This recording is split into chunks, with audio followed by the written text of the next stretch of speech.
Okay, so let's start today class. Today we are going to discuss about the three-phase full wave control rectifier with RL load. In the previous class, we already discussed about the three-phase full wave uncontrolled rectifier for the resistive load, but here we consider control rectifier with RL load. Okay, so supply source of three phase is almost same as the uncontrolled rectifier or control rectifier. And load part is slightly changes here. That means here we are going to discuss RL load instead of resistive load. Okay. So circuit diagram slightly different from the previous one. So just try to see the three-phase control rectifier with RL load. So another changes from the previous circuit is your control switch power electronic switching devices in place of uncontrolled power electronic switching devices. Okay, so where we use diode as a switching devices, but here we are going to use thyristor as the power electronic switching device.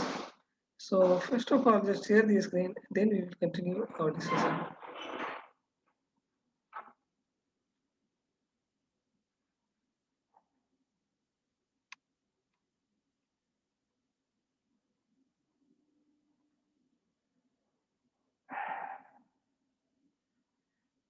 Okay, so three-phase full wave control rectifier with RL load.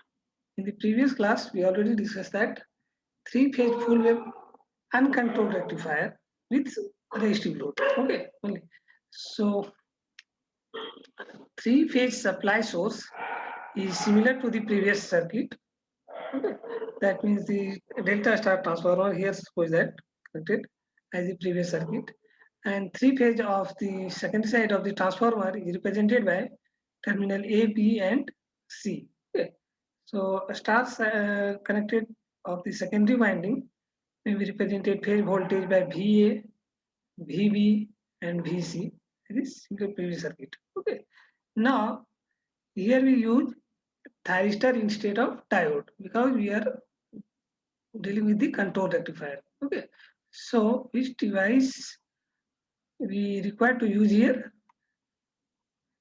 which can control the output voltage? Is it not? In diode, whenever the diode in forward bias, they start in conduction.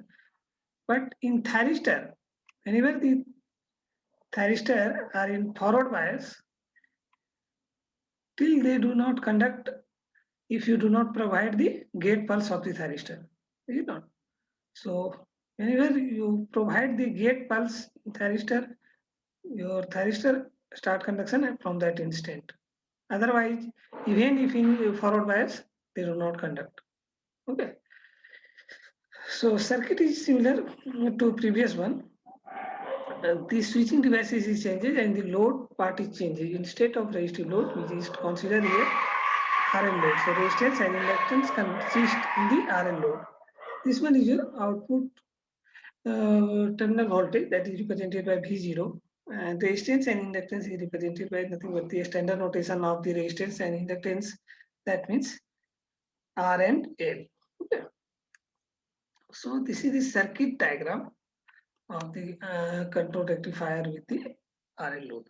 Now we just try to see what is the working principle of the control rectifier.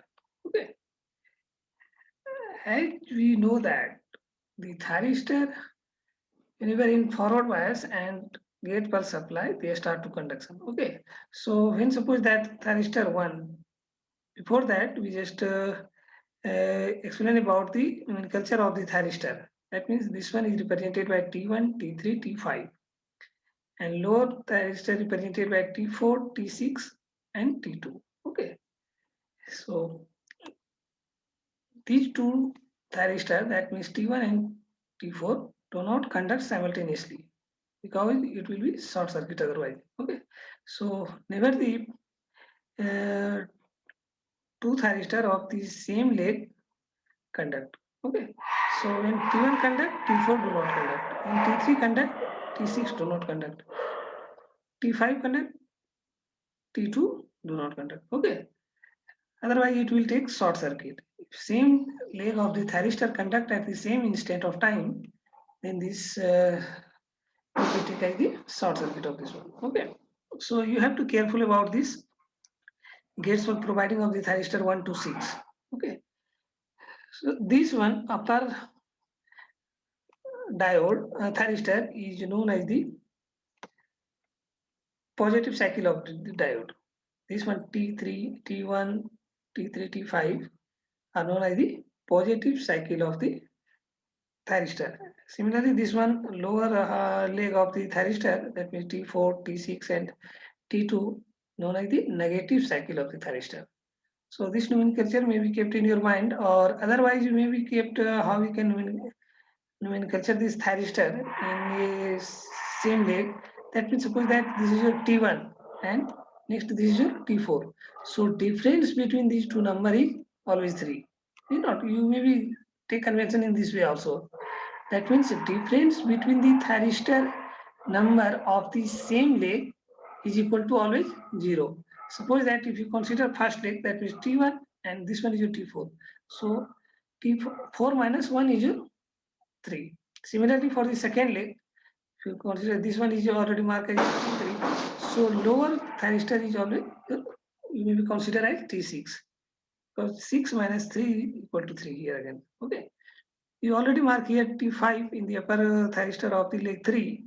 So lower thyristor of leg 3 is 2. So difference between these two is always 3. So in this way you may be kept the nomenclature of the thyristor from 1 to 6. How we can connect the thyristor 1 at to each leg, thyristor 2, thyristor 4, thyristor 6, etc. Okay. This is the standard convention of nomenclature of the thyristor from 1 to 6. You may be either way you take according to your own convention. Okay.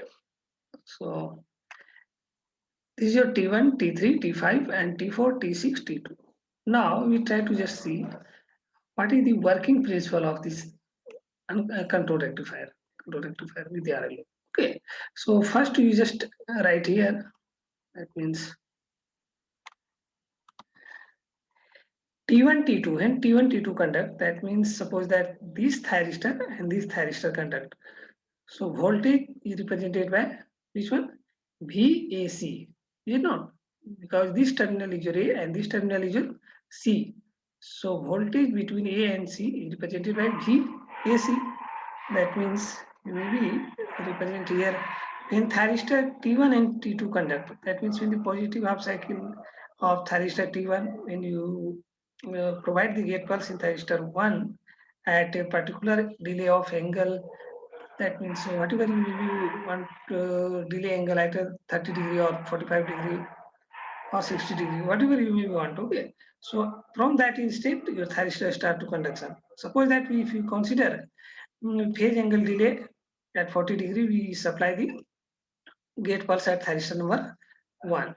So the same instant of the negative half cycle, you have to supply at thyristor number 2 gate pulse. Is it not?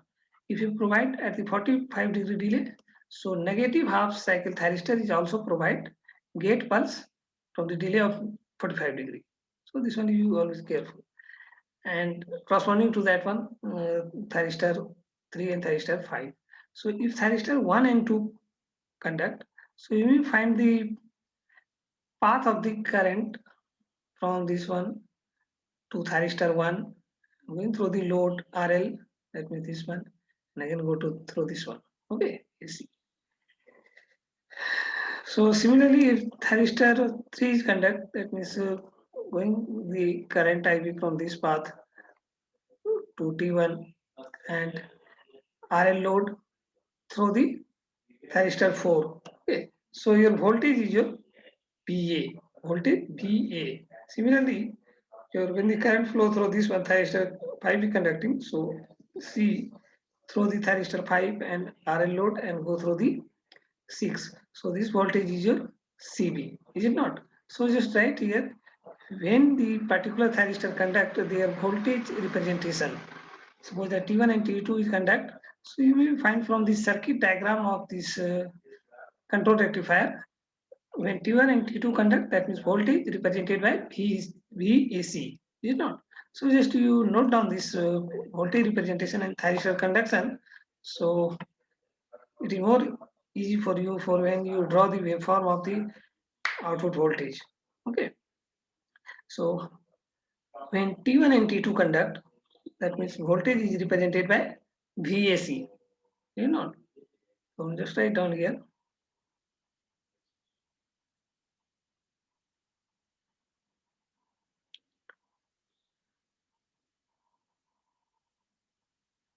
In T1 and T2 conduct, that means thyristor 1 and 2 and conduction mode. So T1